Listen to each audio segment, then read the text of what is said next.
नमस्कार, प्रणाम। हम गीतकार लेखक फुना बाबू आज अपना चैनल कवि की वाणी पर फिर नया टॉपिक नया कविता के साथ उपस्थित बानी। हम चाहब कि रुआ हमारा चैनल के सब्सक्राइब करी, अच्छा लगे तो दोस्त मित्र में शेयर करी। आज के टॉपिक, आज के विषय बा कौन चीज ना कहाला, कौना के का कहल जा सकेला, ना कहल जा सकेला। जौना के सुन के मन के शांति ना मिले, जौना के सुन के मन के शांति ना मिले, उ संगीत ना कहाला।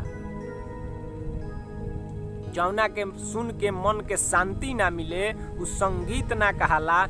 बेमतलब के तुक अगर बैठिए गईल, उ गीत ना कहाला। जौना के कोनो मायने नहीं है, कोनो अर्थ नहीं है, खाली तुकबंदी बैठा देला से उ गाना गीत ना हो गई।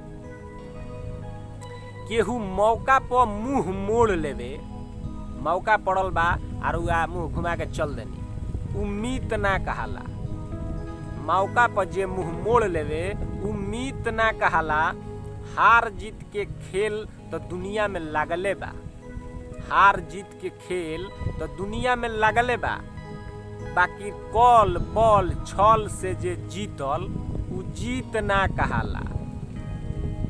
कल बल छल बहुत सारा कह के, छल प्रपंच कह के केहू से रुआ जीत गनी, उ जीत नहीं है। जौन हिसाब से नहीं है, जौन माने सही मार्ग से नहीं है अगर कोई, तो उ जीत गईल। तो जब मार्ग टेढ़ा हो गई, जब रास्ता गलत इस्तेमाल कर लेनी, तो जीतल जीतल कोनो ओकर मायने नहीं है। घर बनाही के बाद तो पक्का के बनाई, पक्का के बनाई, ईटा से बनाई, सीमेंट से बढ़िया पक्का करी, टाइल्स वाइल्स लगाई। घर बनाही के बाद तो पक्का के बनाई। रेता के बनल भीत के भीत ना कहला। रेत के कोनो वैल्यू बा, कब हवा आई उड़ जाई, पानी आई दह जाई। जवन संबंध मतलब के बैसाखी पर चलता, हमरा कोनो मतलब बा तो हम उनकरा साथे सटल बानी, उनकरा कोनो मतलब बा तो हमरा साथे सटल बाड़े। जवन संबंध मतलब के बैसाखी पर चलता, उ प्रीत ना कहाला। उ प्रेम नहीं है, उ मतलब बा एक दूसरा के पूर्ति करे वाला। जे खाली अपने फेरा में रहे, जैसे कि कोई के दोस्ती बा, मित्रता बा, आ उ अपने फेरा में बा, राउर का होइयो से ओकरा कोनो मतलब नहीं है, उ हित ना कहाला।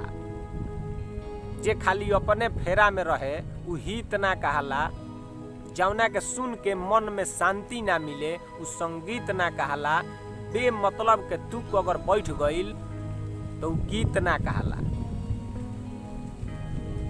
कहे के मतलब बा कि दुनिया में बहुत सारा चीज बा, जौन रास्ता से अगर चलता नहीं तो ठीक बा, बेरास्ता चल के अगर कोनो चीज अगर मिल गई, चाहे कहीं से अगर कुछ गलत मार्ग अपना के अगर कुछ बा, तो आज बा काल बा, चाहे कुछ दिन ले चली, लेकिन ओकर कोनो वैल्यू नहीं है, ओकर कोनो चीज नहीं है।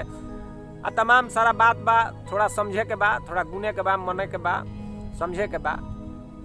और सब कोई के फिर से हम नमस्कार करतानी, धन्यवाद देतानी कि रुआ सब समय दे के हमरा के देखनी सुननी। तब तक के लिए अगला वीडियो तक के विदा चाहे सब कोई के नमस्कार प्रणाम करते हुए, जय हिंद, जय भारत।